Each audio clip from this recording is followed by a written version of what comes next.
Hi, my name's Kristof Gleich, and I'm the President and the Chief Investment Officer here at Harbour Capital Advisors. Hello, everybody. I'm Spenser, Lerner, head of the Multi-Asset Solutions team. Welcome to another episode of Views from the Harbour.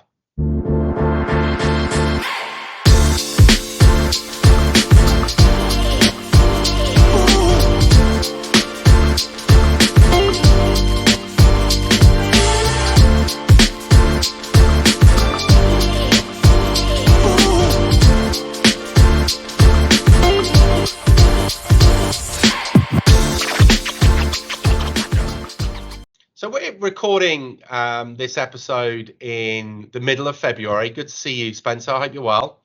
Good to see you as well. Thank you for having me again. So let's take stock with where we are, right? So let's go back to the volatile period that we had when the markets bottomed in October of last year. We kind of had two camps. There was, team hard landing, team soft landing. And clearly then I think team hard landing was winning.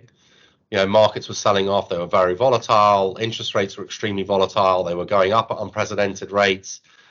Positioning, sentiment, everything seemed very, very bearish. End of the world was coming. So it seemed. And I would say, financial conditions have eased. And by that, we don't mean interest rates have gone down. Just in aggregate, if you look at financial conditions, there's various ways that you can do this.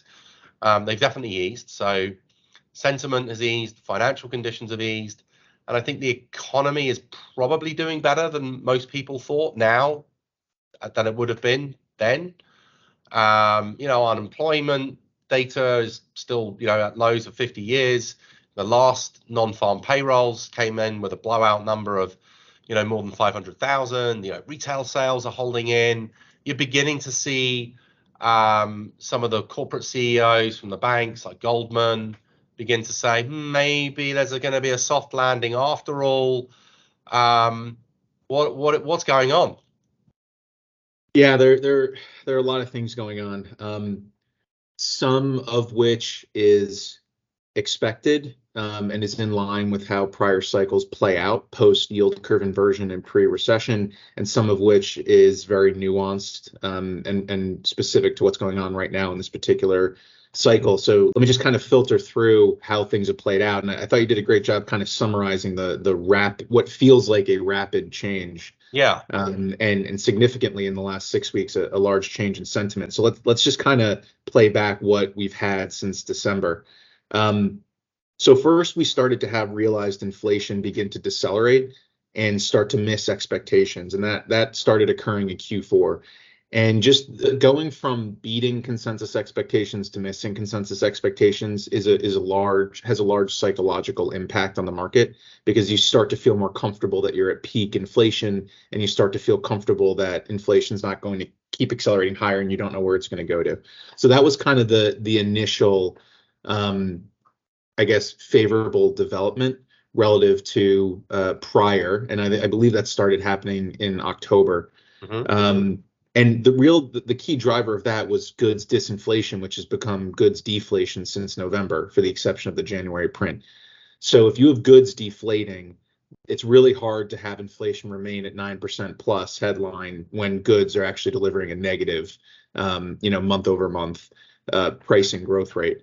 So that was the first kind of key thing that I think unfolded, was the goods deflation and inflation starting to miss. Second was initial claims, which began rising at a non-trivial rate in Q2, suddenly began to fall quite significantly later in Q4 and into January, and we're really pretty much back to secular and cyclical lows.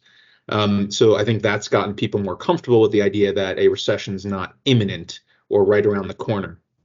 And that's important, and I want to make a clear distinction between the potential for a hard landing happening at some point this year, maybe even next year, versus happening imminently, and how markets think about discounting things.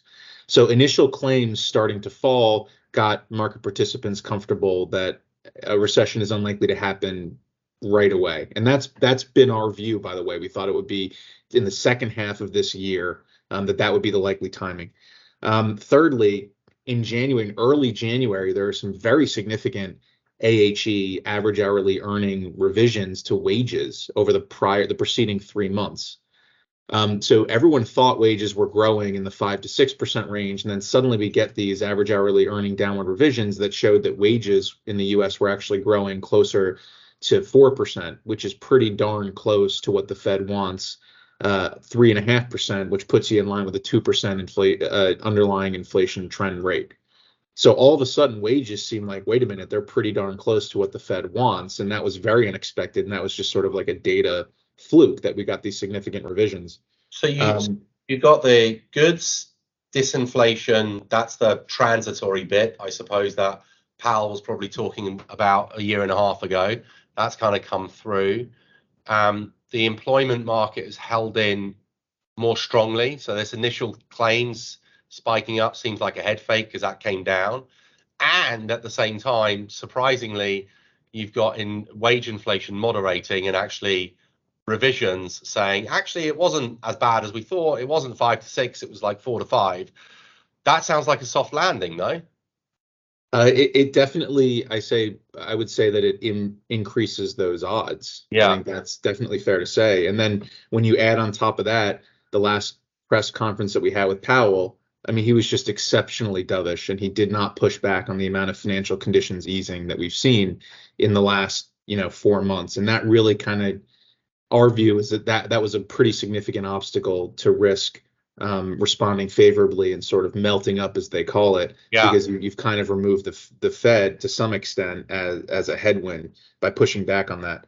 And it just seems like this list kind of goes on and on. It all kind of came out of nowhere, but you have Europe avoiding recession because they had a warmer winter, and so they avoided the energy crisis. And then you have China reopening, which boosts activity with countries that trade heavily with China. So there's somewhat of an impulse there.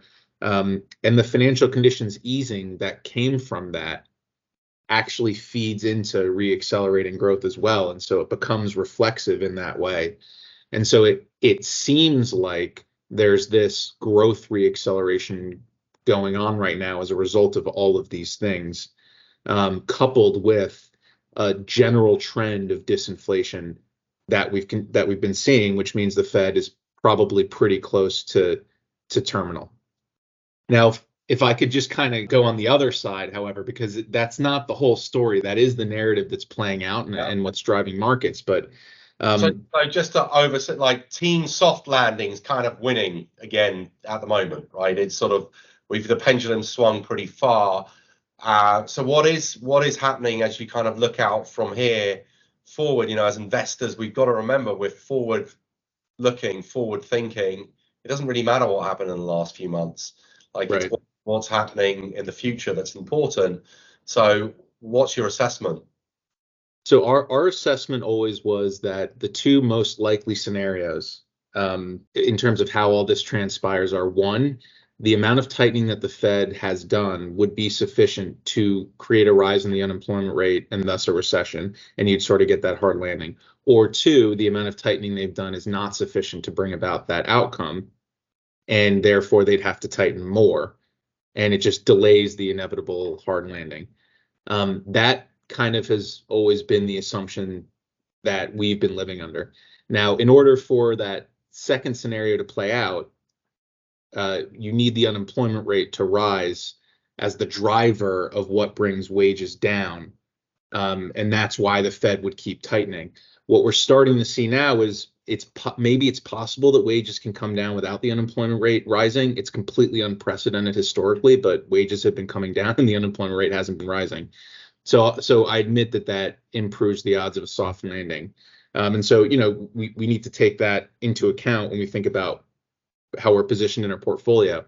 However, what appears to be a recent reacceleration in growth as a result of financial conditions easing that we've experienced over the last, let's call it 4 months, plus China reopening, plus Europe avoiding disaster, all of these things will also have the effect of reaccelerating inflation, at the very least preventing continued disinflation.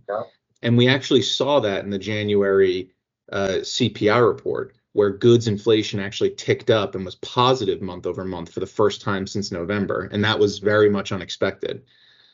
So the January inflation print, I would say, if you look under the hood, really had some upside surprises, largely driven by goods. And that's kind of been the key to getting this disinflation that everyone's expecting. So yes, it's a good thing that growth is picking up, but it can become self-defeating on the inflation front. So our view is, and what's been sort of priced into interest rate markets, which are really critical kind of underpinning for the entire financial system, is this the interest rate cuts were going to begin in the mid part of this year. I don't see how that happens unless something completely unprecedented happens or there's an exogenous negative shock. But what do you think of, so is what you're saying, like inflation is going to be more persistent, it's going to be harder to tame, and therefore the Fed is going to have to either go higher or stay higher for longer, and that's going to put like a cap on risk assets? yeah, it's just you can't have your cake and eat it too, ultimately, is our view. You can't have growth reaccelerate and have a labor force that's clearly overshot equilibrium, and simultaneously have inflation running at 2%. It's just those two things.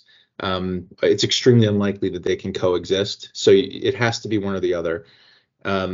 So we think a lot of the disinflation that we've gotten has been related to supply chains improving and has been related to the tightening that the Fed has done thus far, right? And that drove, because the strengthening dollar caused goods prices to come down quite significantly. That's a major reason why that happened. But now the dollar's off almost 10% from its highs, and it's been weakening over the last few months. So it's very possible that that's part of the driver for why goods prices are responding. So in moments like this, I've been in markets now for 20 plus years. These are really hard markets to read, kind of let alone like forecast.